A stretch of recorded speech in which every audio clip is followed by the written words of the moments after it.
My name is Dorothy Jenkins, and I'm 72 years old. I've lived in the small town of Millbrook all my life, raised 3 children by myself after my husband passed, and worked as a nurse for 45 years. My hands are wrinkled now, my hair is completely gray, and I walk with a slight limp from my bad knee. Most people see me and think I'm just another harmless old lady. They have no idea who I really am or what I'm capable of. But let me tell you about the day that changed everything. The day those young men thought they could push me around because of my age. The day they laughed in my face and told me there was nothing I could do.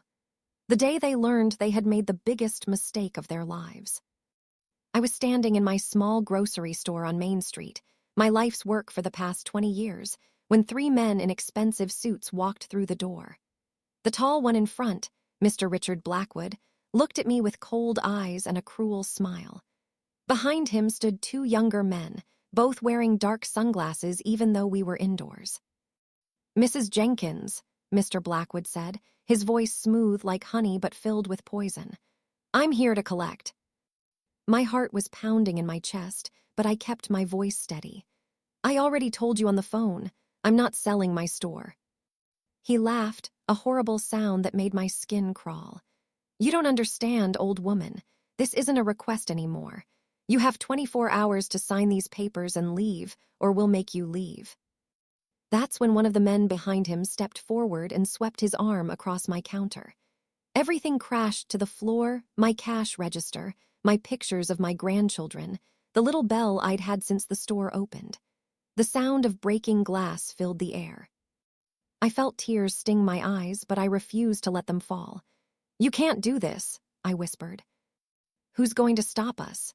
Mr. Blackwood leaned in close, so close I could smell his expensive cologne. "You're just a tired old lady with a failing store.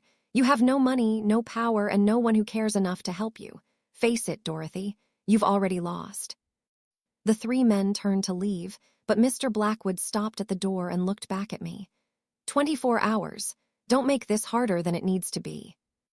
As the door closed behind them, I stood there shaking, surrounded by broken glass and shattered memories. That's when I reached for my phone with trembling hands and made a call I never thought I would make. A call to someone I hadn't spoken to in 5 long years. "Hello." The voice on the other end was deeper than I remembered, stronger. "Marcus," I said softly. "It's Grandma. I need your help." There was a long silence. Then, "I'm on my way." But what those men didn't know, what nobody in Millbrook knew, was who Marcus really was. And when he walked through that door tomorrow, standing beside me, everything would change. Now let me take you back to where this all started, 3 weeks before that terrible moment in my store. It was a beautiful Tuesday morning in September. The sun was shining through the windows of Jenkins' corner store, making patterns of light on the old wooden floors I'd swept 1,000 times. I was arranging fresh flowers in a vase near the entrance when the bell above the door chimed. A man I'd never seen before walked in. He was around 50 years old, wearing a gray suit that probably cost more than I made in a month. His shoes were so shiny I could almost see my reflection in them. "Good morning," I said with my warmest smile. "Welcome to Jenkins' corner store. How can I help you today?" The man didn't return my smile. He looked around the store with an expression I couldn't quite read, like he was measuring everything, calculating something in his head. "Are you Dorothy Jenkins?" he asked. "I am," I replied, feeling a small flutter of worry in my stomach. Something about this man made me uneasy. "My name is Richard Blackwood. I represent Apex Development Corporation."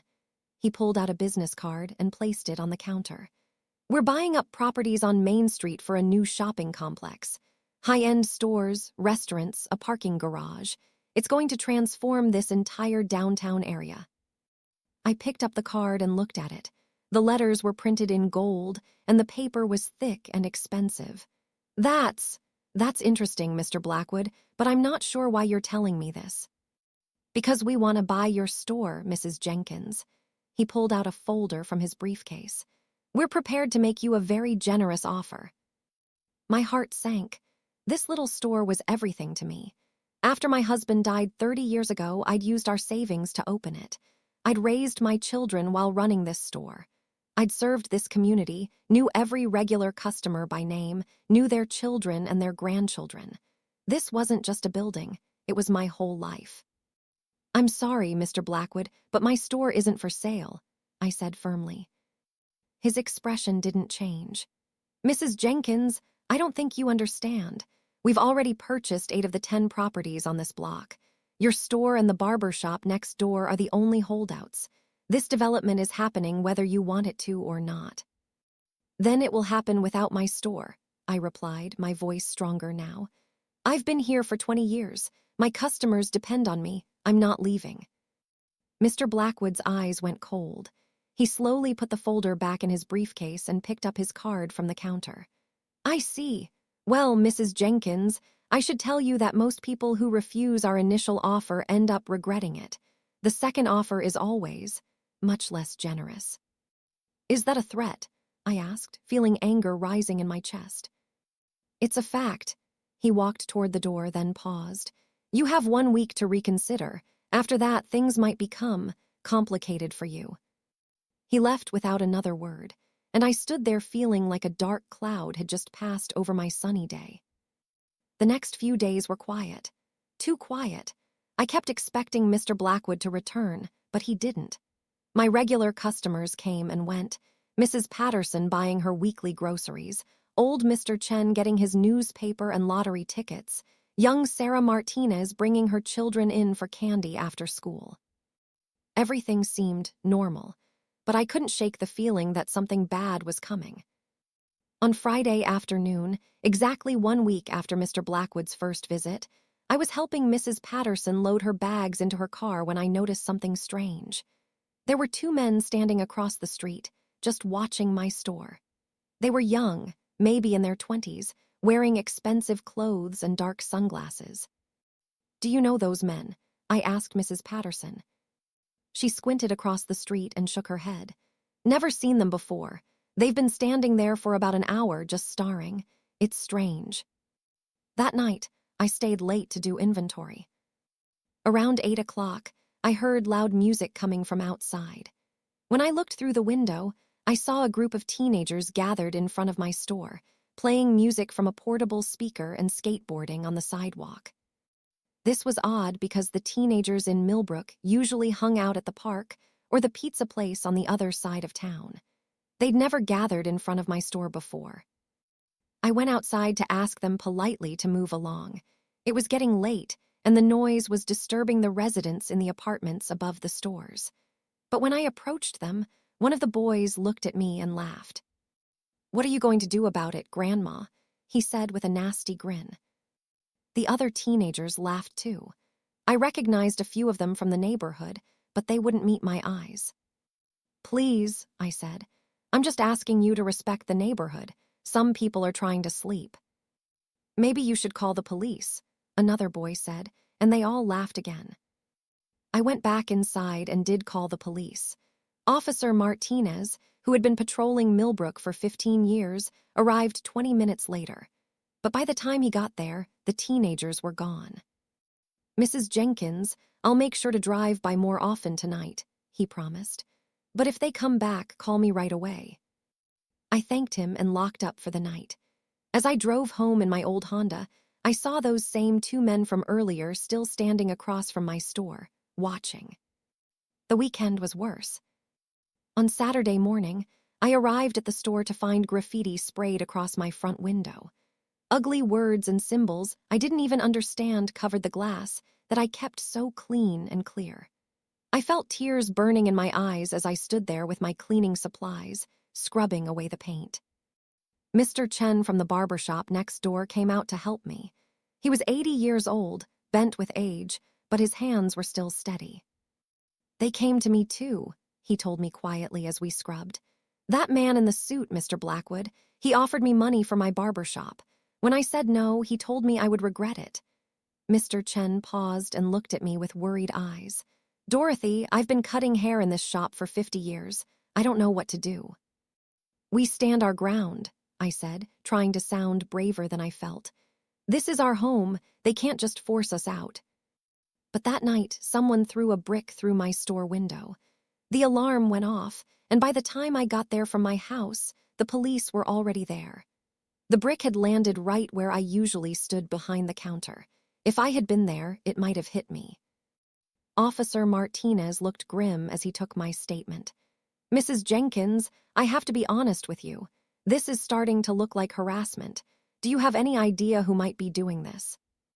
I told him about Mr. Blackwood and his threats. Officer Martinez wrote everything down, but I could see the doubt in his eyes. "The problem is, we have no proof that this development company is behind any of this," he explained. "And Mr. Blackwood is a powerful man with expensive lawyers. Without evidence, there's nothing we can do." That Sunday, I didn't open the store. I spent the day at church, praying for guidance and strength. Pastor Williams noticed I was troubled and asked me what was wrong. I told him everything, about Mr. Blackwood, about the harassment, about my fears. "Have you thought about selling?" he asked gently. "Sometimes, Dorothy, we have to know when to let go." "This store is all I have," I whispered. "If I lose it, what do I have left?" Pastor Williams didn't have an answer for that. Monday morning, I arrived at the store with determination. I'd spent all of Sunday night thinking, and I'd made up my mind. I wasn't going to be scared away from my own business. I'd worked too hard, sacrificed too much, to give up now. I replaced the broken window, which cost me nearly $1,000 I didn't really have, and opened for business as usual. My regular customers came in, many of them expressing concern about the vandalism. Some of them brought me flowers or baked goods, trying to cheer me up. "Don't let them win, Miss Dorothy," young Sarah Martinez told me as she bought milk and bread. "My grandmother always said that bullies only win when good people give up." Her words warmed my heart, but that warmth didn't last long. At 2 o'clock in the afternoon, Mr. Blackwood returned. This time, he brought the two young men in sunglasses with him. They stood behind him like bodyguards as he approached my counter.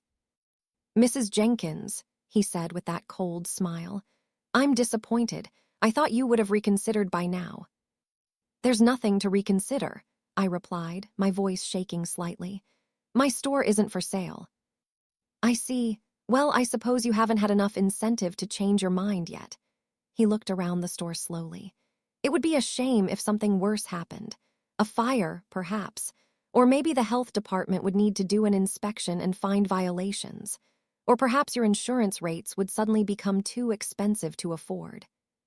"Those are threats," I said, my hands gripping the counter edge. "I could report you." Mr. Blackwood laughed. "Report me for what? I'm simply pointing out the many unfortunate things that could happen to a small, old business like yours. It's a dangerous world, Mrs. Jenkins, especially for someone your age, all alone, trying to protect something that's falling apart anyway." One of the men behind him stepped forward and picked up a ceramic figurine from my shelf, a little angel my daughter had given me. He tossed it from hand to hand carelessly. "Please be careful with that," I said, my voice barely above a whisper. The man smiled and suddenly let it drop. The angel shattered on the floor into 100 pieces. "Oops," he said, not sounding sorry at all. I felt something break inside me then, something beyond just the figurine. These men were destroying everything I'd built, everything I loved, and there was nothing I could do about it. "You have 48 hours, Mr. Blackwood said, turning to leave. "After that, I can't guarantee your safety or the safety of this store. Make the smart choice, Mrs. Jenkins. Accept our offer and walk away while you still can." After they left, I sat down on my stool behind the counter and finally let the tears fall. I swept up the broken pieces of the angel and held them in my hands, crying for everything I was losing. That's when I thought about Marcus. My grandson Marcus. I hadn't seen him or spoken to him in 5 years, not since the big argument that tore our family apart. He'd wanted to help me when I was struggling to pay my bills a few years back, but his help came with strings attached. He wanted me to sell the store and move in with him. I'd refused, told him he didn't understand what this place meant to me. We'd both said terrible things to each other that day. Things I regretted every single day since. But Marcus was the only person I knew who might be able to help me now. The only person who had the power and the resources to stand up to men like Mr. Blackwood. I reached for my phone, my hands trembling, and stared at his number for a long time before I could bring myself to call. That night, I couldn't sleep. I kept thinking about Marcus, wondering if he would even answer my call, wondering if he hated me for how we'd left things, wondering if he'd help me even if he wanted to, or if he'd just tell me to sell the store like everyone else had. Tuesday was tense. Every time the bell above my door chimed, my heart jumped. Every customer who walked in might be Mr. Blackwood coming back with more threats. The two men in sunglasses stood across the street all day, watching, waiting. Mr. Chen closed his barbershop early. When I saw him leaving, he looked defeated. "I'm selling," he told me sadly. "I'm 80 years old, Dorothy. I can't fight anymore. I'm sorry." I understood, but it made me feel more alone than ever. I was the last holdout now, the only thing standing between Apex Development and their new shopping complex. That evening, as I was about to close up, my phone rang. My heart stopped when I saw the name on the screen, Marcus. "Grandma," his voice was deep and strong. "I got your message, tell me everything." And I did. I told him about Mr. Blackwood, about the harassment, about the threats, about the broken window and the shattered angel. I told him I was scared, that I didn't know what to do, that I was sorry for how things had ended between us. "I'm on my way," he said simply. "I'll be there tomorrow. And Grandma, don't worry, nobody's going to hurt you or take your store, I promise." That night, I slept a little better, but I was still afraid. I didn't know if Marcus could really help, or if his presence would just make things worse. Wednesday morning arrived, the day Mr. Blackwood had given me as my deadline. I opened the store at 9 o'clock like always, but my hands were shaking so badly I could barely turn the key in the lock. The morning passed slowly. A few customers came in, but most people seemed to be staying away. Word had spread about the trouble at my store, and people were scared to be associated with it. At exactly noon, Mr. Blackwood walked in with his two men. And that's when everything I told you at the beginning happened. The threats, the counter being swept clear, the breaking glass, the cruel words about me being just a tired old lady with no one to help me. When they left, giving me 24 hours to sign the papers or else, I stood there in my destroyed store and made the call to Marcus. Now it was Wednesday evening, and I was waiting. Marcus had texted me to say he was driving through the night and would be here by morning. He told me not to worry, that everything would be okay. But I was worried. How could I not be? I was a 72-year-old woman facing down a powerful development corporation with unlimited resources and no conscience. What could Marcus possibly do against that? I cleaned up the mess from the counter, the broken glass, the scattered papers, the framed photos of my grandchildren that now had cracked frames. As I worked, I looked at Marcus's picture. He was 28 in that photo, wearing his graduation gown, his smile bright and proud. That was before everything went wrong between us, before the arguments and the silence and the years of not speaking. As I locked up the store that night, I saw the two men in sunglasses were still across the street, watching. One of them raised his phone, taking a picture of me. It was a message, "We're watching you. We know you're alone. There's nowhere to run." I drove home slowly, checking my rearview mirror every few seconds to make sure no one was following me. My little house felt empty and cold when I walked in. I made myself some tea and sat in my favorite chair, the one where I used to read bedtime stories to Marcus when he was little. That night was the longest night of my life. Every sound made me jump. Every car that drove past my house made my heart race. I kept my phone next to me, ready to call 911 if I needed to. But I also knew that the police couldn't really protect me. Mr. Blackwood had been careful not to do anything directly illegal.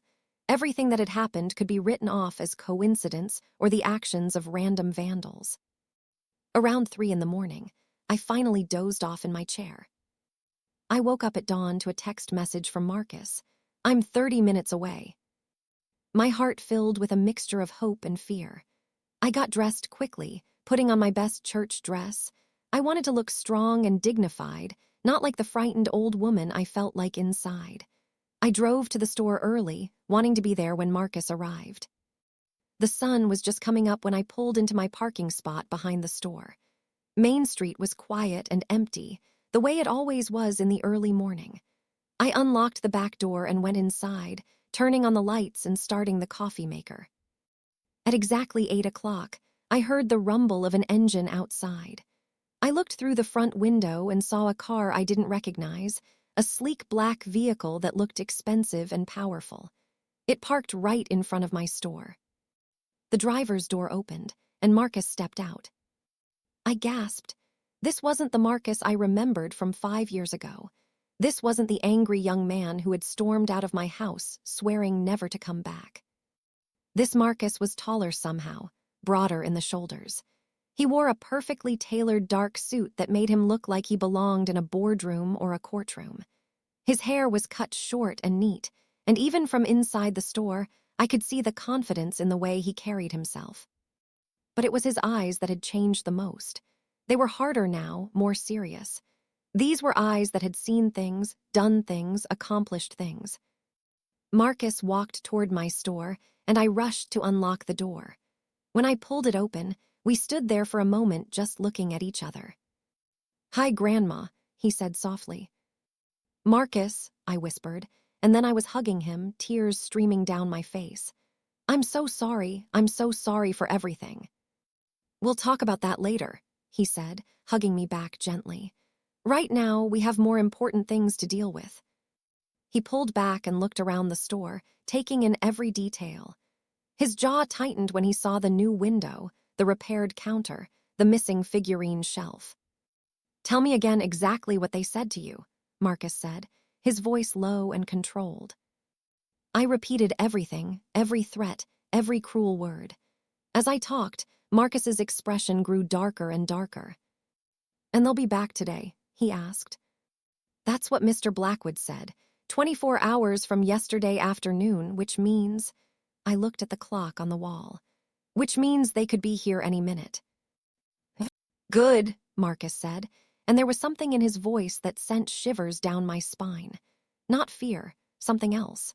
Something that made me realize my grandson wasn't the same person I'd known 5 years ago. "Marcus, what do you do now?" I asked. "You never told me in your text." He smiled slightly. "I'll explain everything soon, Grandma, but first, let's wait for our visitors." We didn't have to wait long. At 9:30, the door opened, and Mr. Blackwood walked in with his 2 men in sunglasses. They stopped short when they saw Marcus standing next to me behind the counter. "Who's this?" Mr. Blackwood asked, his confident smile faltering just a bit. "This is my grandson," I said, my voice stronger now with Marcus beside me. Mr. Blackwood's smile returned. "I see. Well, young man, I'm afraid this is a business matter between your grandmother and myself. Perhaps you should." "I'm staying," Marcus interrupted calmly. "And you're going to leave, now." Mr. Blackwood laughed, and his 2 men moved forward slightly. "I don't think you understand the situation here, boy. Your grandmother is in serious trouble. She owes money." "She doesn't owe you anything," Marcus said, his voice cutting through Mr. Blackwood's words like a knife. "You've been harassing her, vandalizing her property, making illegal threats. That ends now." "Illegal?" Mr. Blackwood's eyes narrowed. "I don't know what your grandmother has told you, but I've done nothing illegal. I've simply made her a business offer." "You've made threats," Marcus corrected. "You've sent people to damage her property. You've orchestrated a campaign of intimidation against a 72-year-old woman, and you're going to stop." One of the men in sunglasses stepped forward. "You need to watch your mouth, kid. You don't know who you're talking to." Marcus didn't even look at him. His eyes stayed locked on Mr. Blackwood. "Actually, I know exactly who I'm talking to. Richard Blackwood, CEO of Apex Development Corporation. You've pulled this same routine in 3 other towns in this state over the past 5 years. You target small business owners, usually elderly people, and you use intimidation and harassment to force them to sell at prices far below market value. Then you flip the properties for huge profits." Mr. Blackwood's smile disappeared completely. "Who are you?" That's when Marcus reached into his jacket pocket and pulled out a business card. He placed it on the counter, and Mr. Blackwood picked it up. As he read it, all the color drained from his face. The card fell from his fingers, and I picked it up to read it myself. What I saw made my heart stop, and my hands start shaking all over again, but this time not from fear.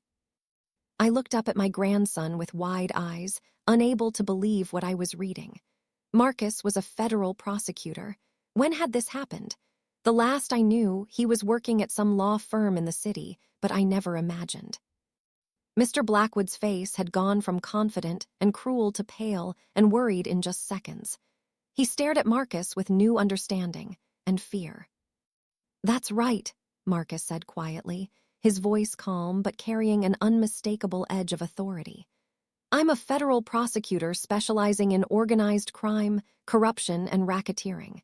And Mr. Blackwood, you've just made several very serious mistakes." One of the men in sunglasses shifted nervously. The other one took a step back toward the door. This is just a misunderstanding," Mr. Blackwood stammered, his smooth voice now cracking. "I was simply making a business offer to your grandmother. If she felt threatened, that was never my intention." "Save it," Marcus interrupted, pulling out his phone. "I've spent the last 12 hours reviewing everything about you and your company. I know about the Martinez family in Riverside. You forced them out of their restaurant with the exact same tactics. I know about the Johnsons in Parkview, whose dry cleaning business mysteriously burned down 3 days after they refused to sell to you. I know about the Chens in Oakmont, who ended up in the hospital after unknown assailants attacked them outside their store." With each name Marcus mentioned, Mr. Blackwood's face grew paler. "Those are all just unfortunate coincidences," Mr. Blackwood said weakly. "You can't prove." "I don't have to prove anything yet," Marcus said. "But I will. See, the moment my grandmother called me yesterday, I made some calls of my own. Right now, federal investigators are getting warrants to examine your company's financial records, your communications, your employee records. We're going to find everyone you've hired to intimidate and harass people. We're going to trace every payment you've made to vandalize properties. And we're going to connect all of it back to you." Mr. Blackwood's hands were shaking now. "You can't do this. I have rights. I have lawyers." "So do I," Marcus said with a cold smile. "Better ones. And unlike you, I have the full weight of the United States Department of Justice behind me." The man in sunglasses who had broken my angel figurine suddenly turned and rushed toward the door. But before he could reach it, it opened, and 2 people walked in, a man and a woman, both wearing dark suits and serious expressions. "Mr. Blackwood," the woman said, holding up a badge. "I'm Agent Sarah Chen, FBI. This is Agent Marcus Rodriguez. We need you and your associates to come with us for questioning." My jaw dropped. Marcus had called the FBI. Mr. Blackwood looked like he might faint. "This is outrageous. You can't just—" "We have a warrant for your arrest on charges of extortion, conspiracy to commit fraud, and witness intimidation," Agent Rodriguez said, pulling out handcuffs. "You have the right to remain silent." I watched in complete shock as the 2 FBI agents handcuffed Mr. Blackwood and his 2 men. The man who had broken my angel was crying now, all his earlier toughness completely gone. "This isn't over," Mr. Blackwood hissed at Marcus as the agents led him toward the door. "My lawyers will have me out in an hour. You'll regret this, both of you." Marcus stepped forward until he was face to face with Mr. Blackwood. "No, Mr. Blackwood. What's over is you preying on elderly people who can't fight back. What's over is you destroying lives and businesses for profit. And when I'm done building my case, you won't be getting out in an hour. You'll be getting out in about 15 years. The agents led them out of the store, and suddenly it was quiet again. Marcus turned to me, and I saw his hard expression soften. "Grandma, are you okay?" I opened my mouth to answer, but no words came out. Instead, I burst into tears, not sad tears this time, but tears of relief, of joy, of overwhelming gratitude. Marcus held me as I sobbed into his expensive suit, not caring that I was probably ruining it. "It's over," he whispered. "You're safe now, the store is safe." When I finally stopped crying, I pulled back and looked up at him. Marcus, I don't understand. How did you? When did you become a federal prosecutor? He smiled, and for the first time I saw a glimpse of the boy I remembered. It's a long story, Grandma. Let's make some of that coffee I smell, and I'll tell you everything. We went to the back room where I kept my little coffee maker and 2 old chairs. I poured us both cups of coffee. Marcus still took his with 2 sugars and a little cream, just like when he was young. That small detail made my heart warm. After our fight 5 years ago, Marcus began, his voice quiet, I was angry, really angry. I thought you were being stubborn and foolish for not accepting my help, for choosing this store over your own well-being. I know, I whispered. I said terrible things to you that day. So did I, Marcus admitted. But after I left, after I cooled down, I started thinking about why you loved this store so much. I started remembering all the times you brought me here as a kid, how you knew everyone's names, how people trusted you, relied on you. This store wasn't just a business. It was your way of taking care of the community. He took a sip of coffee and continued. I realized I'd been selfish, trying to make you give up something you loved just to make my life easier. So I decided to do something useful with my anger. I quit my corporate law job, the one that paid well but meant nothing, and I applied to work for the Department of Justice. But why the DOJ? I asked. Because I saw too many cases during my corporate days where big companies crushed small business owners, where powerful people got away with hurting regular folks just because they could afford better lawyers. I wanted to be on the other side of that fight. I wanted to protect people like you. I felt tears welling up again. Marcus, I'm so proud of you. I should have called you sooner, he said, his voice thick with emotion. I wanted to so many times, but I was embarrassed about how we left things, and I kept telling myself I'd wait until I had something to show you, some success that would prove I'd made the right choice. And then years went by, and it got harder and harder to pick up the phone. I felt the same way, I confessed. Every birthday, every Christmas, I'd think about calling you, but I was too proud, too stubborn. We sat in silence for a moment, both of us crying quietly, mourning the lost years. But you came when I needed you, I finally said. That's what matters. Marcus reached across and took my hand. I'll always come when you need me, Grandma, always. And I promise you I'm never letting anyone hurt you or this store again. The bell above the front door chimed, and we both jumped. But it was just Mrs. Patterson, one of my regular customers, carrying a casserole dish. Dorothy, she called out. I heard there was some commotion over here. Are you all right? I wiped my eyes and stood up, Marcus following behind me. I'm fine, Mrs. Patterson. Everything's going to be fine now. Mrs. Patterson's eyes went wide when she saw Marcus. My goodness, is this little Marcus? Look how handsome you've grown. Marcus laughed, a real laugh that made him look young again. Hello, Mrs. Patterson. It's good to see you again. I brought you some chicken casserole, Dorothy, Mrs. Patterson said, placing the dish on the counter. I figured with all this trouble, you might not feel like cooking tonight. Thank you, I said, touched by her kindness. That's very thoughtful. After Mrs. Patterson left, more people started coming by. Word had spread fast that the FBI had arrested Mr. Blackwood right in front of my store. Everyone wanted to know what had happened, if I was okay, if the store was safe. Each time someone came in, I introduced them to Marcus, and each time I did, I felt a surge of pride. This was my grandson. This was the boy I'd raised, who'd grown into a man who fought for people who couldn't fight for themselves. By lunchtime, the store was busier than it had been in weeks. People weren't just coming to check on me, they were actually shopping, buying things, supporting the store. It was like the whole community had rallied around me. Mr. Chen from the barber shop next door came over around 1 o'clock. He looked worried and guilty.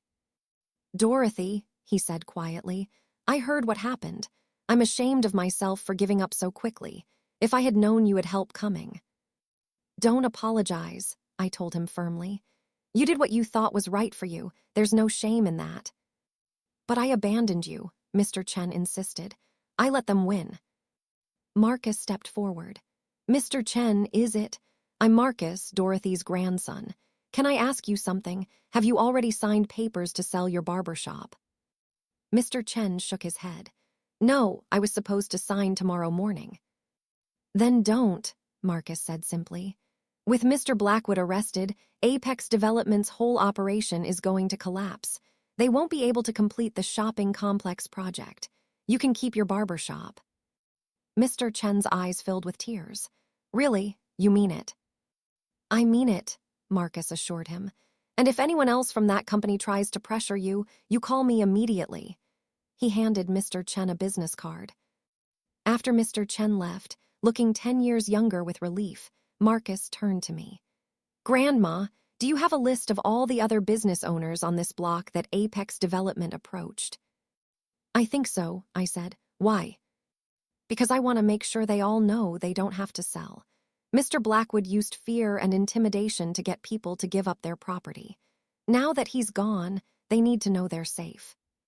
Over the next few hours, Marcus and I went door to door on Main Street.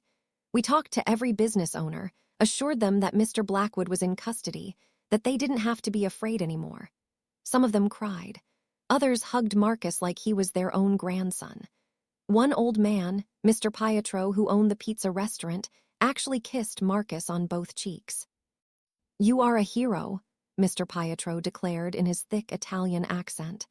My family has owned this restaurant for 60 years, and that terrible man wanted to take it away from us.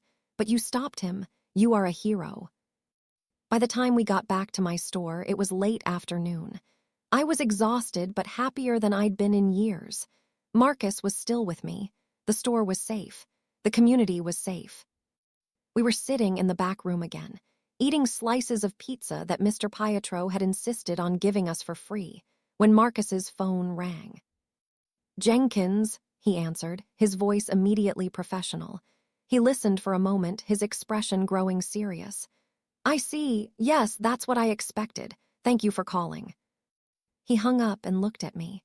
That was Agent Chen. Mr. Blackwood is refusing to talk without his lawyer present, but his two associates are already making deals. They're giving statements about everything. The harassment campaigns, the vandalism, even the attacks on other business owners in other towns. So you were right, I said, about all of it. I was, Marcus confirmed. But here's the thing, Grandma. This case is going to get big, really big. Once we start digging into Apex Development's finances, we're going to find a lot more crimes. Money laundering, tax fraud, maybe even connections to organized crime. The trial could take months, maybe years. Will you have to work on it the whole time? I asked, afraid of the answer. Marcus was quiet for a moment. Then he smiled. Actually, I've been thinking about that. I've been working in the city for 5 years now, living in a tiny apartment, working 80-hour weeks. I'm tired, Grandma. I'm burned out. And being back here in Millbrook, seeing you in this store and the community, it reminds me why I became a prosecutor in the first place. What are you saying? I asked, hardly daring to hope. I'm saying that the DOJ has a satellite office about 30 minutes from here. They're always looking for experienced prosecutors. And I'm saying that I could request a transfer, move back to this area, be close to you again. He paused. If you'd want that. I started crying again. I seem to be doing a lot of that today. Want that? Marcus, that's all I've wanted for 5 years. He hugged me tight. Then it's settled. I'll put in for the transfer tomorrow. It might take a few weeks to go through, but I can work remotely until then. You could stay with me, I offered. I have that spare bedroom, your old room. It's just being used for storage now, but we could clean it out. I'd like that, Marcus said softly. I'd like that a lot.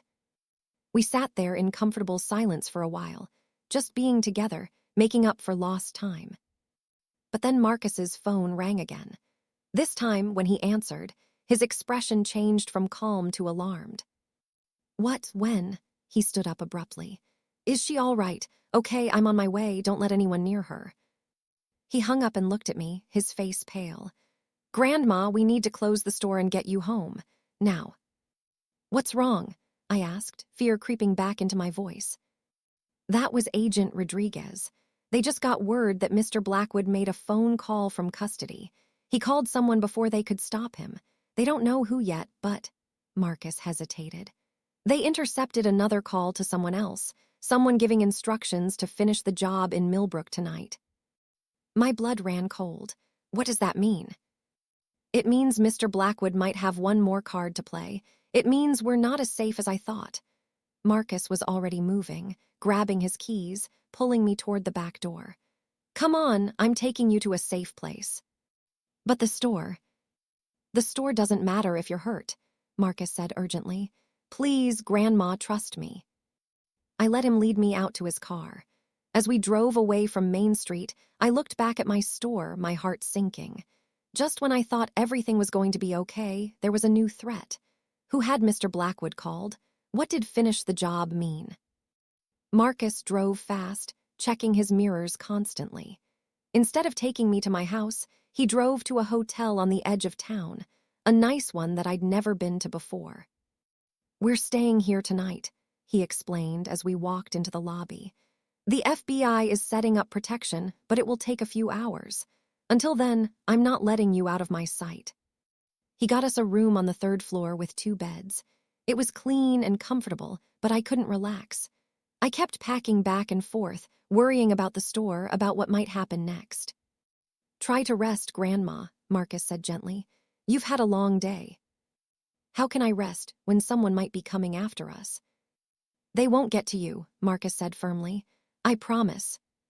Around 8 o'clock, there was a knock on the door. Marcus looked through the peephole, then opened it.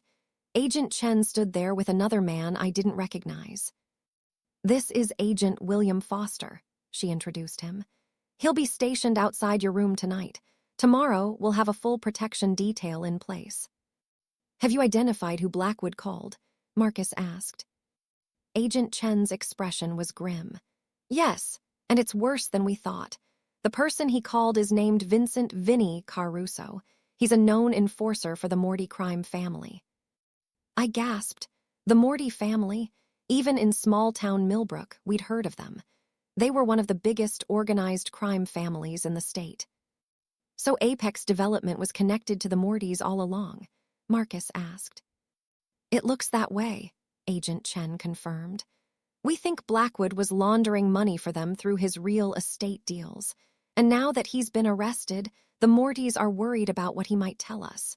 They want to eliminate anyone who might be a witness against them. Including my grandmother, Marcus said, his voice hard as steel. We won't let anything happen to her, Agent Chen assured him. Or to you, but you both need to stay here tonight and let us do our job. After the agents left, one of them staying outside our door, Marcus and I sat on our respective beds, neither of us able to sleep. I'm sorry, Grandma, Marcus said into the darkness.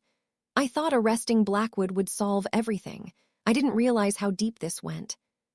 It's not your fault, I told him. You were trying to help me. And now I've put you in more danger, he said bitterly.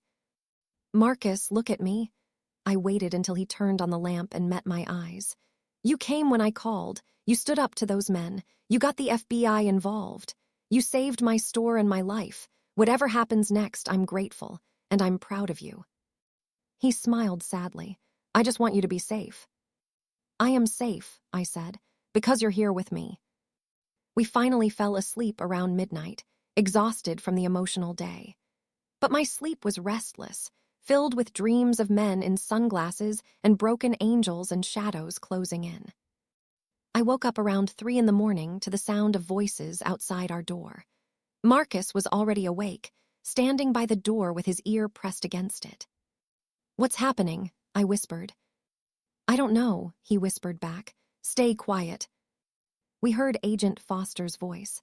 Identify yourself. Show me your credentials. Then another voice, smooth and cold. FBI, we're here to relieve you. I wasn't notified of any shift change, Agent Foster said suspiciously. Last-minute call. Check with your supervisor if you want. There was silence. Then Agent Foster's voice again. Something's not right. Step back, please. I need to verify. The sound of a silenced gunshot cut through the air. I screamed, and Marcus immediately pushed me into the bathroom. "Lock the door and don't come out until I tell you," he ordered. "Marcus, no." But he was already gone, rushing toward the hotel room door. I heard more gunshots, louder this time, not silenced. I heard shouting, crashing, the sound of fighting. I huddled in the bathroom, my hands over my ears, praying that Marcus would be okay, that this was all just a nightmare. Then everything went quiet. The silence was worse than the noise. I waited, my heart pounding so hard I thought it might explode, not knowing if Marcus was alive or dead, not knowing if killers were about to break down the bathroom door. Then I heard Marcus's voice. "Grandma, it's okay. You can come out." I opened the door with shaking hands. The hotel room was a disaster. Furniture overturned, bullet holes in the walls, the door hanging off its hinges. Marcus was standing in the middle of the room, his suit torn and dirty, blood on his shirt. But he was alive. "Are you hurt?" I asked, rushing to him. "It's not my blood," he said, his voice shaking. "Grandma, Agent Foster is dead. They killed him, and they tried to get to you." I looked past him and saw two bodies in the hallway, men I didn't recognize, both wearing dark clothes. Real FBI agents and hotel security were flooding the hallway now, along with police officers.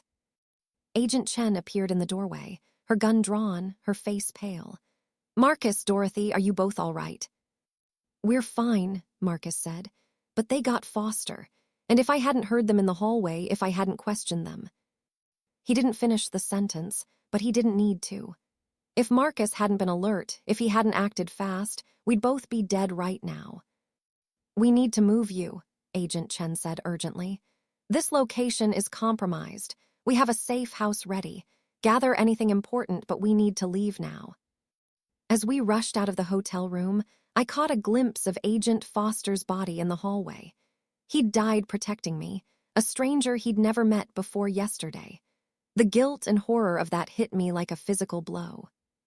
Marcus held my hand as we were rushed downstairs to a waiting convoy of black SUVs. We were surrounded by at least a dozen FBI agents, all with their guns drawn, all scanning the darkness for threats. They put us in the middle SUV and sped off into the night. I looked back at the hotel, seeing police lights flashing, seeing the chaos we were leaving behind. "This is all my fault," I whispered. "That agent died because of me, because of my stupid store." "No," Marcus said fiercely. "This is the Morty family's fault. This is Mr. Blackwood's fault for getting involved with organized crime. This is not on you, Grandma. None of this is on you." But I couldn't shake the guilt. A good man was dead because he was protecting me. And now we were running for our lives in the middle of the night, all because I'd been too stubborn to sell my store. The SUVs drove for about an hour, taking us far outside of Millbrook, far from everything I knew. We finally stopped at an isolated farmhouse surrounded by empty fields. Dawn was just starting to break over the horizon. "This is a federal safe house," Agent Chen explained as they hustled us inside. "It's off the books, completely secure. You'll be safe here while we figure out our next move." The farmhouse was old but well-maintained. There were agents everywhere on the roof, in the windows, patrolling the perimeter. They were taking no chances. Marcus and I were shown to a bedroom upstairs.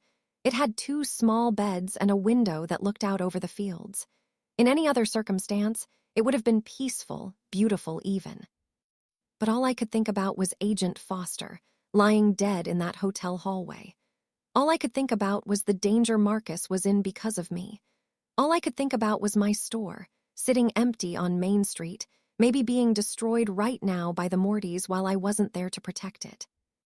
"Try to get some rest," Marcus said, but he looked as exhausted and shaken as I felt. "How can I rest when people are dying because of me?" I asked, tears streaming down my face. "How can I rest when I've destroyed everything?" "You haven't destroyed anything," Marcus insisted, sitting next to me and taking my hands. "The Mortys are criminals. They've probably killed dozens of people. What happened to Agent Foster is tragic, but it's not your fault. You were just trying to keep your store, to keep your life. There's nothing wrong with that." "Maybe I should have just sold," I whispered. Maybe none of this would have happened if I'd just given up and walked away. No, Marcus said firmly. You fought for something you believed in. You stood up to bullies and criminals. That takes courage, Grandma, real courage. And I'm not going to let you feel guilty for being brave. We sat there as the sun came up, holding hands, trying to make sense of everything that had happened in the last 48 hours. But the worst was still to come, because what we didn't know, what we couldn't have known, was that the Morty family wasn't done with us yet, not by a long shot. And the person they were sending next wasn't just some hired enforcer. It was someone who had a personal reason to want us dead. Someone neither of us would see coming until it was almost too late. We spent the rest of that morning in a haze of exhaustion and fear. Marcus tried to get me to eat something. The FBI agents had brought breakfast, but I couldn't stomach more than a few bites of toast. Every time I closed my eyes, I saw Agent Foster falling in that hallway. Around 10 o'clock, Agent Chen came to our room with grim news. We've been monitoring communications, she said, sitting down across from us. The Morty family is furious. They're sending someone to finish what their first team failed to do. Who? Marcus asked, his arm protectively around my shoulders. We don't know yet, but our sources say it's someone high up in their organization, someone who doesn't usually get their hands dirty. That means they're taking this seriously. She paused, looking uncomfortable. There's something else. We've been going through Mr. Blackwood's records and we found something disturbing. What is it? I asked. Your store wasn't the real target, Agent Chen said carefully. At least, not at first. The Mortys wanted that entire block of Main Street because there's something underneath it, an old network of tunnels that were used during Prohibition for smuggling liquor. They're still structurally sound, and they connect to several locations around Millbrook, perfect for their operations. My mouth fell open. There are tunnels under my store. Under the whole block, Agent Chen confirmed. The Mortys plan to use Apex Development as a front to acquire the properties legally, then use the tunnels for drug trafficking, money laundering, you name it. But when you refused to sell, you became a problem they needed to eliminate. Marcus's jaw tightened. So this was never about a shopping complex. No, that was just the cover story. Agent Chen stood up. The good news is, now that we know what they were planning, we can shut down their entire operation in Millbrook. The bad news is, they know we know, which makes you both even bigger targets. After she left, I turned to Marcus. This just keeps getting worse and worse. I know, he said quietly, but we're going to get through this, I promise. The day dragged on slowly. Marcus made phone calls to his supervisors at the DOJ, coordinating the investigation. I tried to rest but couldn't. Every sound made me jump, every car on the distant road, every creak of the old farmhouse. Around 3 in the afternoon, Marcus received a call that made his face go pale. What, are you sure? He listened intently, his expression growing darker. When did this happen, and nobody saw who did it? He hung up and looked at me with devastation in his eyes. Grandma, I'm so sorry. There's been a fire on Main Street. My heart stopped. My store. No, not your store. The barbershop next door, Mr. Chen's place. It's completely destroyed. I felt like I'd been punched in the stomach. Is Mr. Chen okay? He wasn't there when it happened. The fire started around 2 a.m. last night. The fire department says it was definitely arson. Marcus took my hands. Grandma, they're sending us a message. They're showing us they can still hurt people connected to you, even while you're in protective custody. This has to stop, I said, my voice breaking. I can't let anyone else get hurt because of me. Maybe I should just give them what they want. You can't, Marcus said firmly. Even if you sold them the store now, they'd still come after you. You know too much. You're a witness. The only way out of this is to bring down the entire Morty organization. But how? I asked desperately. How do we fight against organized crime? Before Marcus could answer, we heard shouting downstairs. Loud, angry voices. The FBI agents were arguing with someone. Marcus immediately pushed me behind him and moved toward the door. Through the thin walls, I could hear a woman's voice. clear and commanding. "I don't care what your protocols are. I'm here to see Dorothy Jenkins, and I'm not leaving until I do." That voice, I knew that voice. Marcus opened the door carefully, and we both looked down the stairs to see who was causing the commotion. Standing in the farmhouse living room, surrounded by FBI agents with their hands on their weapons, was a tall, elegant black woman in her 50s. She wore an expensive cream-colored suit, her hair was styled perfectly, and she carried herself with an air of authority that made even the federal agents hesitate. When she saw me at the top of the stairs, her face broke into a smile. "Dorothy, thank God you're safe." I gripped the stair railing, unable to believe what I was seeing. "Patricia," I whispered. "Patricia Richardson, my best friend from nursing school 50 years ago. We'd been inseparable back then, closer than sisters. But 30 years ago, we'd had a terrible falling out over a man. Her husband had tried to kiss me at a Christmas party, and when I told Patricia, she'd accused me of lying, of trying to steal him. We hadn't spoken since." "What are you doing here?" I asked, slowly descending the stairs. "How did you even know where I was?" "I have my ways," Patricia said mysteriously. Then she looked at the FBI agents surrounding her. "Could someone please tell these very serious people that I'm not a threat? I'm 71 years old. The most dangerous thing about me is my opinions." Agent Chen appeared from another room, her hand on her weapon. "Mrs. Richardson, you need to explain how you found this location. This is a classified safe house." Patricia waved her hand dismissively. "Oh, please. I may be old, but I'm not helpless. I saw the news about Mr. Blackwood's arrest, and I saw Dorothy's store on the footage. I knew she'd be in danger, so I made some calls to some friends who made some other calls. You'd be amazed what a network of elderly black women with connections can accomplish." Despite everything, I almost smiled. That was Patricia, bold, resourceful, never taking no for an answer. "You still haven't explained how you found this specific location," Marcus said suspiciously from beside me. Patricia turned her sharp eyes on him. "And you must be Marcus, Dorothy's grandson. She used to show me pictures of you when you were little." Then she looked back at Agent Chen. "I followed you, from the hotel. I saw the convoy leave and I followed at a distance. Really, your counter-surveillance could use some work." The FBI agents looked embarrassed. Agent Chen's face was red with anger. "That's impossible. We had multiple units checking for tails." "Multiple units checking for cars," Patricia interrupted. "Nobody was looking for a motorcycle. I rode my Harley, stayed way back, used night vision goggles I borrowed from my nephew who's in the army. Like I said, network." I stared at her in disbelief. "You rode a motorcycle. Patricia, you're 71 years old." "So, age is just a number, Dorothy. Besides, I wasn't going to let my oldest friend face down the Morty family without backup." "How do you know about the Mortys?" Marcus asked sharply. Patricia's expression became serious. "Because 30 years ago, when my husband and I divorced after that incident, he got involved with some very bad people. The Mortys, specifically. He did some accounting work for them, helped them hide money. When he got caught, they killed him to keep him quiet." The room went completely silent. I felt like I couldn't breathe.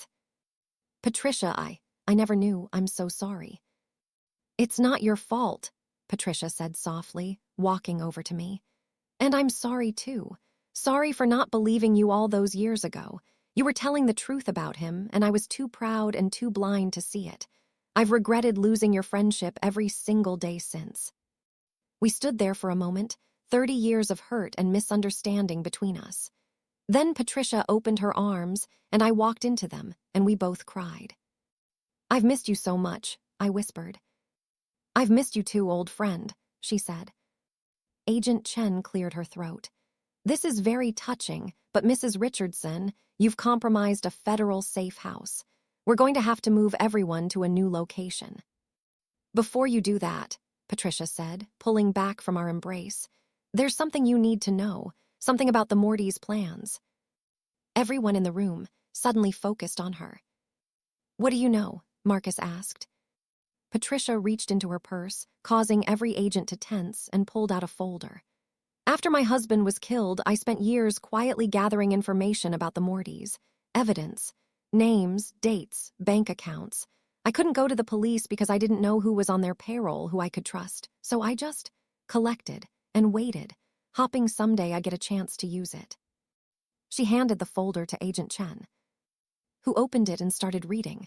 Her eyes went wide. This is detailed financial records, payoffs to city officials, names of corrupt police officers. Agent Chen looked up at Patricia with newfound respect. This is incredible. How did you get all this? My husband kept backup files. Insurance, he called it. After he died, I found them hidden in our attic. I've been updating them over the years, adding new information whenever I could find it. Patricia looked at me. When I heard Dorothy was in trouble with Apex Development, I did some digging. That's when I realized the Mortys were behind it, and I knew I couldn't stay silent anymore. Marcus took the folder from Agent Chen and started reading through it. This is enough to indict half the city government. And look at this. There's information here about their current operations, their hierarchy, their safe houses. And their plans, Patricia added, including their plan to eliminate Dorothy. According to what I found, they're sending someone special, someone they call the cleaner. Everyone in the room exchanged worried looks. Who is the cleaner? I asked nervously. Patricia's expression became grave. His real name is Anthony Morty. He's the youngest son of the family patriarch, Vincent Morty. He's been working in Europe for the past 10 years, staying out of American law enforcement's sight. But he's coming back specifically to handle this situation. And according to my sources, he lands at the airport tonight. Agent Chen was already on her phone, barking orders. I need all available units at the airport. We're looking for Anthony Morty, also known as the cleaner, armed and extremely dangerous. Do not approach without backup. As chaos erupted around us, agents making calls, grabbing gear, preparing to move us to a new location, Patricia pulled me aside. Dorothy, there's something else. Something I didn't want to say in front of everyone. What is it? I asked, worried by her serious tone. Anthony Morty doesn't just kill people. He's a sadist. He enjoys making people suffer. And according to my information, he's been given specific orders about you. She paused, her hand gripping mine tightly. They want you alive, Dorothy. They're going to use you as bait to draw out Marcus and anyone else who might be building a case against them. And then they're going to kill you slowly, as an example to anyone else who might think about standing up to the Mortys. I felt sick to my stomach. Marcus must have seen my expression because he immediately came over. What's wrong? What did she tell you? Patricia repeated what she'd told me. Marcus's face went from concerned to furious. That's not going to happen, he said forcefully. Nobody is using my grandmother as bait. Nobody is going to hurt her. I don't care if I have to quit the DOJ and go into hiding with her. I'll keep her safe. There might be another way, Patricia said slowly. A way to end this once and for all. What way? Agent Chen asked, joining our conversation. Patricia pulled out another document from her purse. This is the location of Vincent Morty's personal residence. It's not his official address. That's a mansion on the coast that law enforcement already knows about. This is his real home, where he actually lives. It's fortified, heavily guarded, and contains all his important records, the ones that would put him away for life. Agent Chen's eyes lit up. If we could raid this location. You'd catch him off guard, Patricia finished. And with the evidence I've already given you, plus whatever you find there, you could dismantle the entire organization. But it's risky, Marcus said, studying the document. Very risky. If we fail, if word gets out that we're planning a raid. Then Anthony Morty will disappear, and we'll be back to square one, always looking over our shoulders. I finished quietly. Everyone was silent, weighing the options. Finally, Agent Chen spoke. I need to make some calls. This kind of operation requires authorization from the top. But if we can pull it off, she looked at Patricia. Mrs. Richardson, you may have just given us the key to taking down one of the largest crime families on the East Coast. Patricia smiled grimly. Good, it's about 30 years overdue. Over the next few hours, the farmhouse transformed into a command center. More FBI agents arrived, along with officials from the DOJ and even some U.S. Marshals. They spread maps across tables, discussed strategy, argued about timing and resources. Marcus was in the middle of it all, his legal expertise invaluable as they built the case and planned the raid. I'd never been more proud of him or more scared for him. Patricia stayed by my side, and we finally had a chance to really talk. We caught up on 30 years of missed life, her children and grandchildren, my struggles keeping the store open, the paths our lives had taken since that terrible Christmas party. I wasted so much time being angry, Patricia said sadly. So much time we could have been friends again. We're friends now, I said firmly. That's what matters, and Patricia, thank you. Thank you for risking yourself to help me.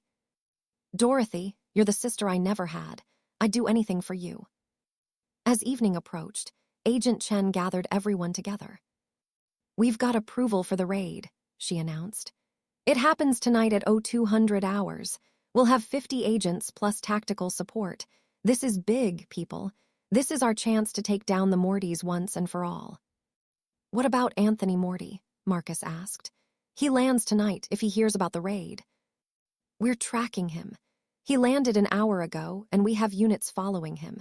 If he heads toward his father's location, we'll know. And what about Dorothy and me? Marcus asked. Where do we fit into this? You stay here, safely out of the way, Agent Chen said firmly. This is a law enforcement operation. Civilians stay behind. I'm a federal prosecutor, Marcus argued. I should be there too. To what? Get shot? Marcus, I understand you want to be involved, but your grandmother needs you alive. Stay here, stay safe, and let us do our jobs. Marcus didn't look happy, but he nodded. As the agents prepared to leave, loading weapons and checking equipment, I felt a strange sense of calm settle over me. This was it. Tonight, one way or another, this nightmare would end. Patricia must have sensed what I was feeling because she squeezed my hand. It's going to be okay, she whispered. Have faith. The raid team left around midnight. Suddenly, the farmhouse felt very empty. Just me, Marcus, Patricia, and 2 agents left behind to guard us. We sat in the living room, too nervous to sleep, watching the clock tick toward 2 a.m. At 1:45, Marcus's phone rang. He answered it, listened, then his face went white. What? Are you sure? How is that possible? He hung up and looked at me with terror in his eyes. That was Agent Chen. They're at Vincent Morty's residence. It's empty, completely empty. He's gone, and so is all the evidence. It's like they knew we were coming. That's impossible, Patricia said, standing up. Nobody knew about that location, except me and... She stopped mid-sentence, her eyes going wide. Except who? I asked. Before Patricia could answer, the lights went out. All of them, plunging us into complete darkness. Nobody move, one of the agents shouted, his flashlight clicking on. But it was too late. I heard a crash, a grunt, and the flashlight fell to the floor, spinning and casting crazy shadows around the room. Then I heard a voice, smooth, cultured, terrifying in its calmness. Good evening, Mrs. Jenkins. I've been looking forward to meeting you. Someone grabbed me from behind, a strong arm around my waist, a hand over my mouth. I tried to scream but couldn't. I heard Marcus shouting my name, heard Patricia crying out, heard sounds of struggle. Then something hit me hard on the head, and everything went black. I woke up slowly, my head pounding. I was sitting in a chair, my hands tied behind my back. My vision was blurry at first, but as it cleared, I saw I was in some kind of basement, concrete walls, a single hanging light bulb, metal shelves filled with old boxes. And standing in front of me was a man in his 30s, wearing an expensive suit, his dark hair slicked back, his eyes cold and dead. Ah, Mrs. Jenkins, welcome back. I apologize for the rough treatment, but we needed to move you quickly. He smiled, but there was no warmth in it. My name is Anthony Morty, but you probably already knew that. I looked around frantically. Marcus was tied to a chair next to me, blood running down his face from a cut on his forehead, but he was conscious. On my other side was Patricia, also tied up, looking terrified. The two FBI agents who had been guarding us lay motionless on the floor in the corner. I couldn't tell if they were dead or unconscious. "Where are we?" I managed to ask, my voice hoarse. "Somewhere safe," Anthony said. "Somewhere my father and I can conclude our business without interruption from your federal friends." "The raid," I started. "Was expected," Anthony finished. "Yes, we knew you were coming. We've known everything you've been planning for the past 24 hours. "How?" Marcus demanded, anger and fear in his voice. Anthony smiled and walked over to Patricia. He put his hand on her shoulder, and she flinched. "Would you like to tell them, Mrs. Richardson, or should I?" Patricia's eyes filled with tears. "Dorothy, I'm so sorry. I never meant for this to happen. They made me." "Explain," Anthony commanded, his voice sharp. Patricia's voice shook as she spoke. "After my husband died, the Mortys didn't just forget about me. They kept tabs on me, waiting to see if I'd become a problem.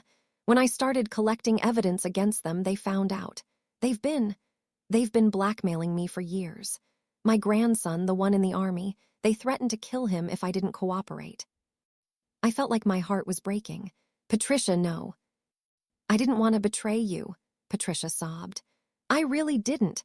But when they told me to follow the FBI convoy to report on your location to give them false information about the raid, I had no choice. They have my grandson, Dorothy. They'll kill him." Anthony patted her shoulder mockingly. "Such a touching confession. You see, Mrs. Jenkins, that's the beauty of our organization. We don't just use violence, we use leverage, fear, family. Everyone has something they can't bear to lose." He walked over to me and crouched down so we were eye to eye. "You, for instance, you were willing to risk everything for your little store. So stubborn, so brave." His voice dripped with sarcasm. "But now you're going to watch as I hurt your grandson. And then you're going to tell me everything you've told the FBI, everything you know about our operations. And if you refuse..." He pulled out a knife, the blade glinting in the dim light. "Well, Marcus here will pay the price for your stubbornness." "Don't tell him anything, Grandma," Marcus said fiercely. "Don't." Anthony backhanded him across the face, and I screamed. "Stop, please. I'll tell you whatever you want." "I thought you might see reason," Anthony said with satisfaction. "Now." Suddenly, there was a loud crash from upstairs. Shouting, gunfire. Anthony's expression changed from confident to alarmed. He grabbed my chair and dragged it toward a door in the corner of the basement. "Backup plan," he muttered, pulling out a gun. The basement door burst open, and FBI agents poured in, their weapons drawn. "Freeze, FBI." But Anthony was already moving, using my chair as a shield, backing toward the corner door. "Take one more step and I'll kill her," he shouted, pressing the gun to my head. Everyone froze. Then Patricia did something incredible. Even though her hands were tied behind her back, she threw herself forward, her chair and all, slamming into Anthony from the side. The gun went off, the sound deafening in the enclosed space. The bullet hit the concrete wall inches from my head. Anthony stumbled, and in that moment of distraction, one of the FBI agents took the shot. Anthony fell, clutching his shoulder, the gun falling from his hand. "Clear," the agent shouted, and suddenly the basement was full of people. Agents checking us, cutting our bonds, calling for medical assistance. I rushed to Marcus as soon as my hands were free. "Are you okay? Are you hurt?" "I'm fine, Grandma," he said, though blood was still dripping from his forehead. "I'm fine. What about you?" We held each other tightly, both of us shaking with relief and shock. Agent Chen appeared, her face flushed with adrenaline. "We got them, all of them. Vincent Morty was trying to flee the country, but we caught him at a private airfield.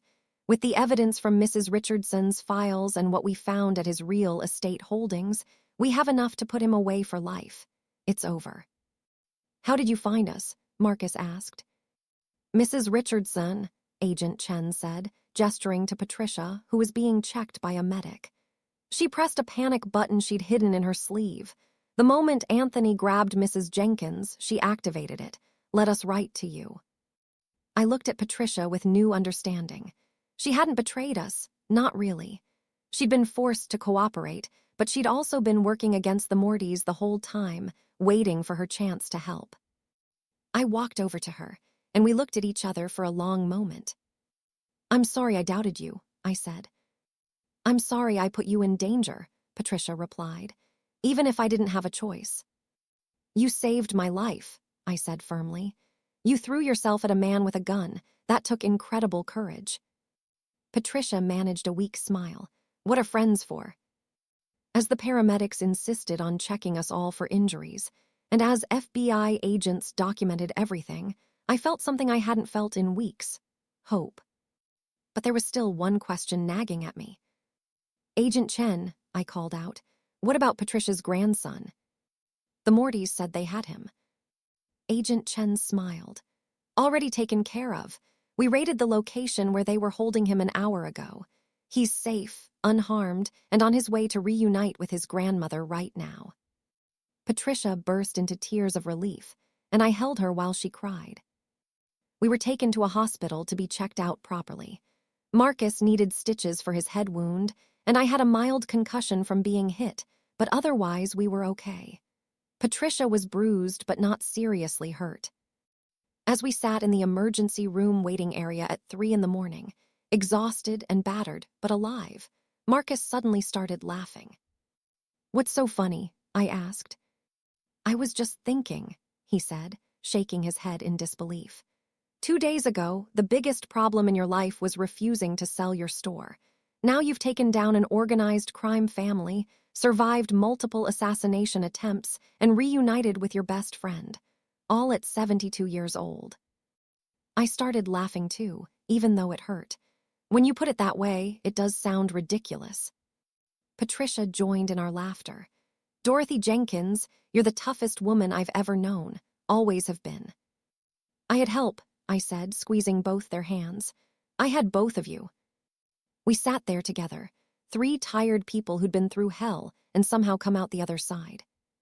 But even as we laughed and recovered, even as the adrenaline wore off and exhaustion set in, I couldn't help but wonder, was it really over?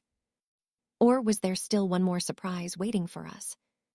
The sun was rising over the hospital parking lot when Agent Chen finally came to give us a full update. She looked exhausted but satisfied, carrying a tablet filled with information. "The Morty operation is completely dismantled," she began, sitting down across from us. "Vincent Morty and his son Anthony are both in federal custody. We've arrested 23 associates, including 5 corrupt police officers and 2 city council members. The evidence Mrs. Richardson provided, combined with what we found during the raids, is going to put these people away for decades." "What about the tunnels?" Marcus asked. "The ones under Main Street?" "Already sealed off," Agent Chen confirmed. "We found a massive drug operation down there, processing facilities, storage, everything. Street value of what we confiscated is over $50 million. This is one of the biggest busts in state history." Patricia leaned forward. "And my grandson, you're sure he's safe?"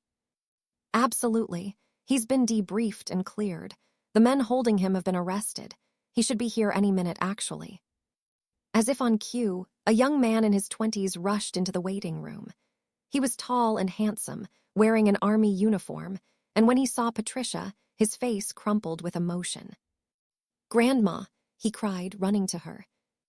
They embraced tightly, both of them crying. I had to wipe away my own tears watching their reunion. "I'm so sorry," Patricia's grandson, whose name I learned was Michael, kept saying. "I'm so sorry you had to go through all that because of me." "Hush," Patricia said, holding his face in her hands. "You have nothing to apologize for. I'd do it all again in a heartbeat to keep you safe." Agent Chen gave them a moment before clearing her throat. "There's one more thing we need to discuss: the media." We all looked at her questioningly. "This story is huge," she explained. "Local grandmother stands up to organized crime, leads to the takedown of the Morty family. Every news outlet in the country is going to want to interview you, Mrs. Jenkins. We can provide protection from the media attention if you want it, but you should be prepared for your life to change." I hadn't even thought about that. I just wanted to go home, back to my store, back to my normal, quiet life. Can I think about it? I asked wearily. Of course, take all the time you need. Agent Chen stood up. In the meantime, you're free to leave the hospital whenever the doctors clear you. We'll provide transport back to Millbrook and security for the next few weeks, just to be safe. But the immediate threat is over. After she left, Marcus turned to me. How are you really doing, Grandma? I thought about it for a moment. Honestly, I'm exhausted, I'm scared. I keep thinking about Agent Foster and how he died protecting me. But I'm also proud, I think. We did something good, didn't we? We stopped bad people from hurting others. You did something incredibly brave, Marcus said, his voice thick with emotion. Most people would have just given up and sold their store, but you fought back. And because you did, dozens of people won't become victims of the Morty's operations. I couldn't have done it without you, I said firmly. If you hadn't come when I called, if you hadn't been there. I'll always be there when you call, Marcus promised. Always. No more 5-year silences. No more pride getting in the way. Family is too important. We were released from the hospital around noon. True to her word, Agent Chen had arranged for a convoy to take us back to Millbrook. Patricia and Michael came with us. Neither of them wanted to let us out of their sight just yet. As we drove down Main Street toward my store, I gasped. The entire street was lined with people. My neighbors, my customers, people I'd known for decades. They were holding signs. Welcome home, Dorothy. Thank you, hero of Millbrook. Mr. Pietro from the pizza place was there with his entire family. Mrs. Patterson had brought what looked like her whole church congregation. Even young Sarah Martinez was there with her children, waving excitedly. What is all this? I asked, tears springing to my eyes. Word got out about what you did, Marcus said with a smile. The whole town knows you stood up to the Mortys. You're famous, Grandma. The convoy stopped in front of my store, and when I got out of the car, everyone erupted in cheers. People rushed forward to hug me, to thank me, to tell me how brave I was. Mr. Chen from the barber shop was there too, his eyes red from crying. Dorothy, I heard about the fire. I'm so sorry. Your shop can be rebuilt, I interrupted. You're alive, that's what matters. The community is organizing a fundraiser, Mrs. Patterson interjected. We're going to help Mr. Chen rebuild better than before, and we're going to help you repair anything that needs fixing in your store too, Dorothy. I was overwhelmed by their kindness, their support. These were the people I'd served for 20 years, and now they were serving me. Pastor Williams pushed through the crowd. Dorothy, we've been so worried about you. Thank God you're safe. Thank you, Pastor, I said, hugging him. And thank all of you, I don't deserve all this attention. Yes, you do, Mr. Pietro said loudly. You stood up when everyone else was too scared. You're a hero. The crowd cheered again, and I felt my face heating up with embarrassment. Marcus helped me through the crowd and unlocked my store. Inside, everything was exactly as I'd left it, clean, organized, untouched. The Mortys hadn't gotten a chance to destroy it after all. I walked behind my counter and placed my hand on the smooth wood surface, feeling the familiar grain under my fingers. This store, this little corner of the world that I'd fought so hard to protect, was still here, still mine. Patricia came in with Michael, looking around with interest. I've never actually been to your store before, she said. It's lovely, Dorothy. I can see why you fought so hard for it. It's not just a store, I tried to explain. It's my purpose. It's how I take care of people, how I stay connected to the community. Losing it would have been like losing a part of myself. I understand now, Patricia said softly. I really do.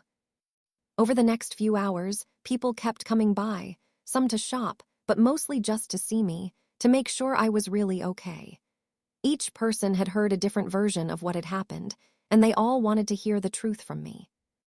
I told the story over and over, leaving out the most frightening parts, focusing on how Marcus had come to help me, how the FBI had worked so hard to keep us safe, how Patricia had risked everything to give them the evidence they needed.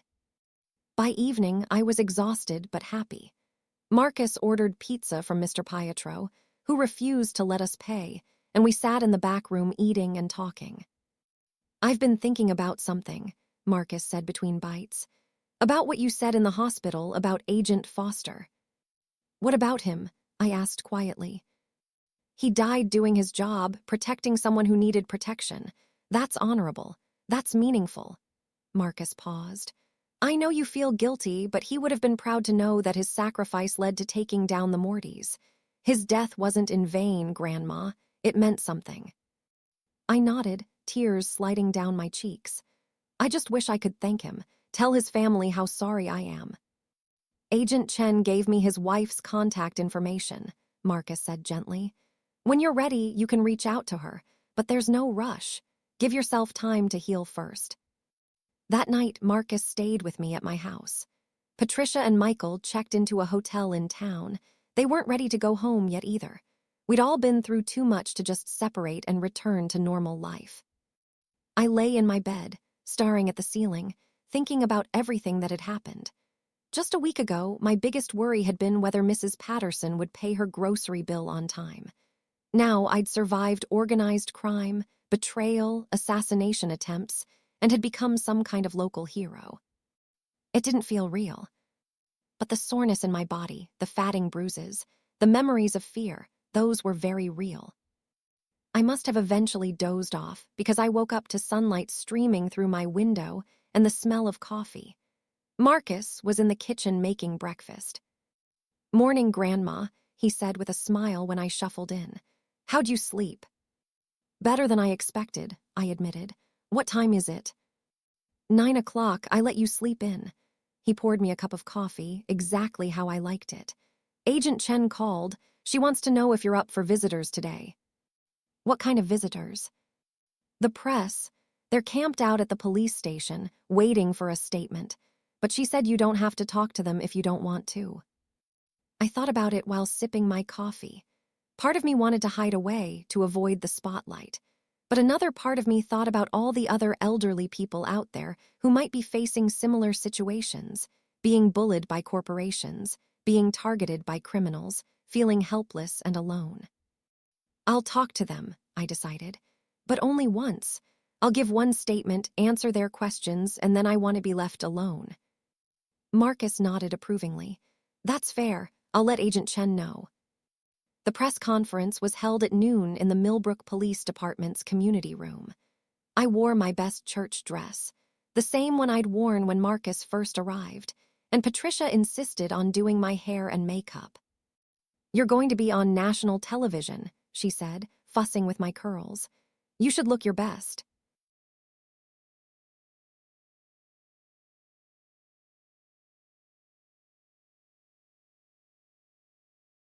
When I walked into the room, I was stunned by how many cameras and reporters were there. Easily 50 people, maybe more. The lights were blindingly bright, and microphones were everywhere. Agent Chen stood at the podium first, giving a brief overview of the case, the Morty family's crimes, the evidence that had led to their arrest, the scope of the operation. Then she introduced me. "And now, I'd like to invite Mrs. Dorothy Jenkins to say a few words. Mrs. Jenkins is the woman whose courage and refusal to be intimidated led to this investigation and the eventual takedown of the Morty organization." I walked to the podium on shaky legs, Marcus on one side of me and Patricia on the other for support. I looked out at all those faces, all those cameras, and for a moment I couldn't speak. What was I supposed to say? How could I explain what had happened in a way that made sense? Then I saw Mrs. Patterson in the back of the room, giving me an encouraging smile. And Mr. Pietro and Mr. Chen, and so many other people from Millbrook who had come to support me. I took a deep breath and began. "My name is Dorothy Jenkins. I'm 72 years old, and I've lived in Millbrook all my life. I run a small grocery store on Main Street, nothing fancy, just a place where people can buy what they need and feel welcome. When a development company tried to force me to sell my store, I said no. Not because I'm particularly brave or special, but because that store is my life's work. It's how I contribute to my community." I paused, gathering my thoughts. What happened after that, the threats, the violence, the fear, no one should have to go through that. but I want everyone watching to know something important. You don't have to be young or powerful or rich to stand up for what's right.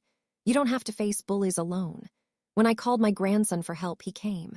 When I reached out to an old friend, she came. When the FBI got involved, they protected me. And when my community found out what was happening, they stood by me. My voice grew stronger as I continued. The real lesson here isn't that I'm a hero. I'm not. I'm just a grandmother who was too stubborn to give up on something she loved. The real lesson is that we're stronger together than we are alone. If you're facing intimidation, harassment, or threats, reach out. Tell someone. Ask for help. Don't suffer in silence thinking you're powerless because you're not. I looked directly into the main camera.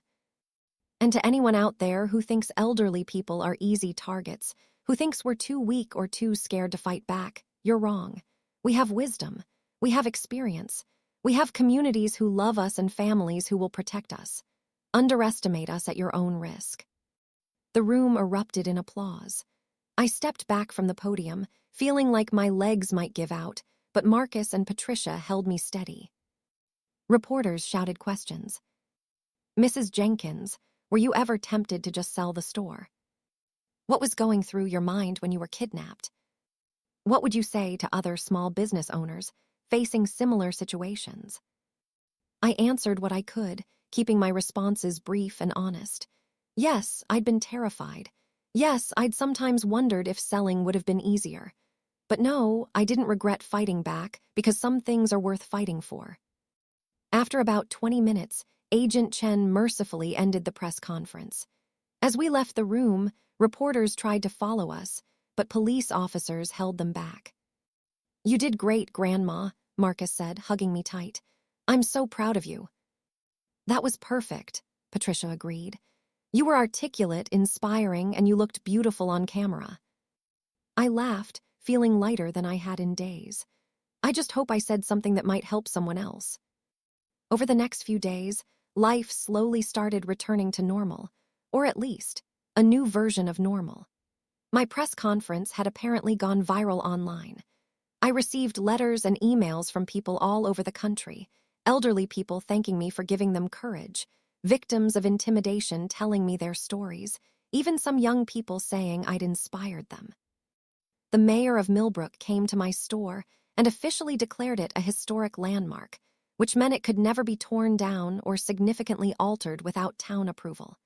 The whole community threw a celebration party on Main Street, with music and food and dancing. Marcus's transfer to the local DOJ office was approved, and he found a small house to rent just 10 minutes from my store. He came by every day, sometimes to help with inventory, sometimes just to have coffee and talk. Patricia and I rekindled our friendship completely.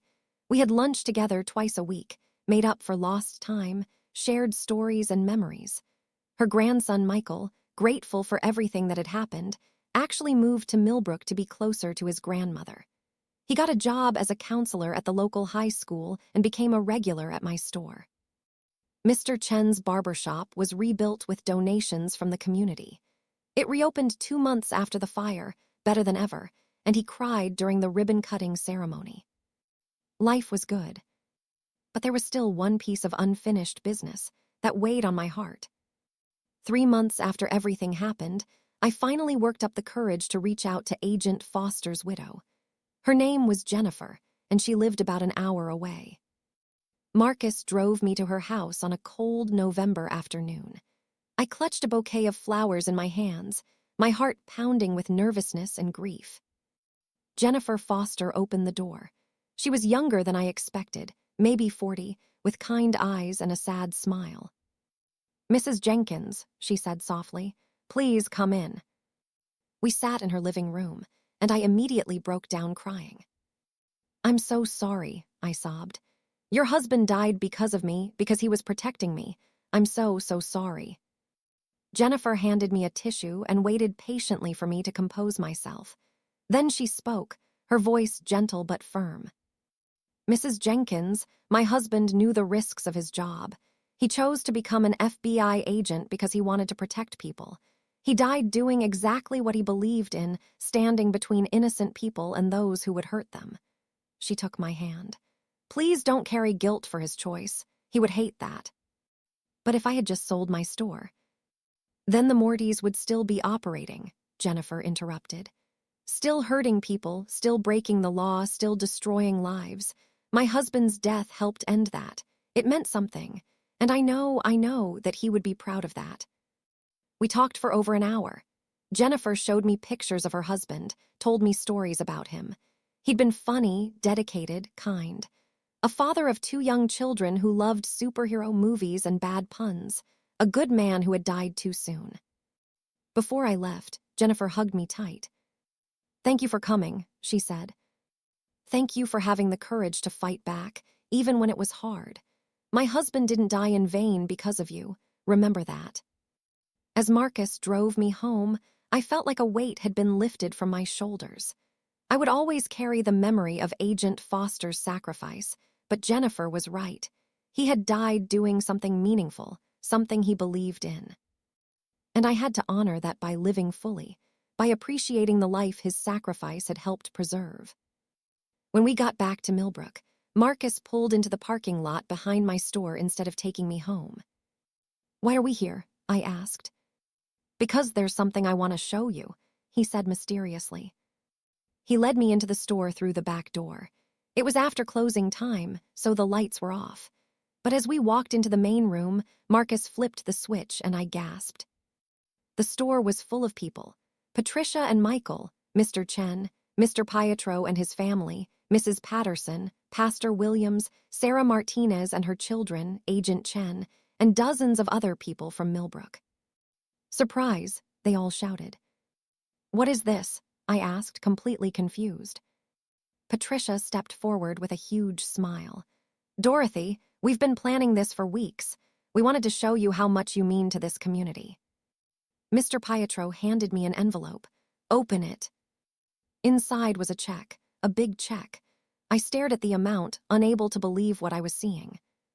$20,000, I whispered. "I don't understand." "It's from all of us," Mrs. Patterson explained. "Everyone in town contributed what they could. We know running this store has been a struggle sometimes, and we wanted to help. Consider it a grant, no strings attached. Use it to update your inventory, fix anything that needs fixing, or just keep it as a cushion for slow months." I was crying again. These seemed to be tears of joy this time, not pain or fear or relief. "I don't know what to say." I managed through my sobs. "Say you'll let us help you," Mr. Chen said gently. "The way you've helped all of us over the years." I looked around at all these faces, my neighbors, my friends, my community. These were the people I'd served for 20 years, and now they were serving me back. "Thank you," I whispered. "Thank you all so much." The impromptu party went on for hours. People brought food and drinks, told stories, laughed and celebrated. It felt like a family reunion, except this family was the entire town of Millbrook. As the evening wound down and people started heading home, Marcus pulled me aside. "There's one more thing," he said. "I wanted to wait until we were alone to tell you." "Tell me what?" He took a deep breath. "I've been offered a promotion, a significant one. I'd be leading the DOJ's organized crime division for the entire region." My heart sank. "Does that mean you'd have to move, leave Millbrook?" "No," Marcus said with a huge grin. "That's the best part. They want me to build a regional office right here in Millbrook. They figure having a presence in smaller towns will help them catch criminal operations before they get too big, and they want me to head it." I threw my arms around him. "Marcus, that's wonderful." "I know, which means I get to stay close to you, do meaningful work, and help protect not just Millbrook but the whole region." He pulled back and looked at me seriously. "None of this would have happened if you hadn't called me that day, if you hadn't been brave enough to ask for help. You changed my life, Grandma. You gave me purpose again." "You gave me my life back," I said softly. "We saved each other." We stood there in my store, surrounded by the shelves I'd stocked and the counter I'd stood behind for 20 years, and I felt more grateful than I'd ever felt in my life. I'd almost lost everything, my store, my safety, my grandson, my life. But instead, I'd gained so much more. I'd reconnected with Marcus and Patricia. I'd helped bring down a criminal organization. I'd inspired a community. I'd discovered strengths I didn't know I had. Most importantly, I'd learned that age doesn't determine courage. That being vulnerable enough to ask for help is its own form of strength, that community and family are worth fighting for. And that sometimes, the people who seem the most powerless are actually the most dangerous to those who abuse power, because we have nothing left to lose and everything to fight for. As I locked up the store that night, with Marcus waiting to drive me home, I looked up at the sign above my door. Jenkins Corner Store S 2005. Tomorrow, I'd open these doors again. Customers would come in, buy their groceries, share their news, and become part of the fabric of this community. And I would be here to serve them, just like I'd been doing for 20 years. Because this store wasn't just a building or a business. It was my purpose, my contribution, my legacy. And nobody, not Mr. Blackwood, not the Mortys, not anyone, could ever take that away from me.